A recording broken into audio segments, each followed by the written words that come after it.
Tag am Filmset hieß es für Nala und Chiara. Es hat super viel Spaß gemacht und wir konnten super viel dazu lernen.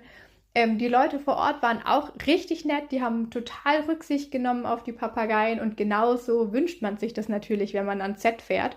Vor allem, weil es für Nala und Chiara das allererste Mal war, dass sie geschauspielert haben.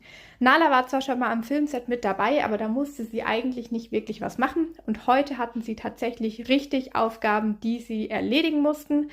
Das heißt, für die war das ein super aufregender Tag, aber sie haben es wirklich mit Bravour gemeistert. Also ich habe den größten Respekt vor den beiden, wie cool die an die ganze Sache rangegangen sind. Es war echt toll.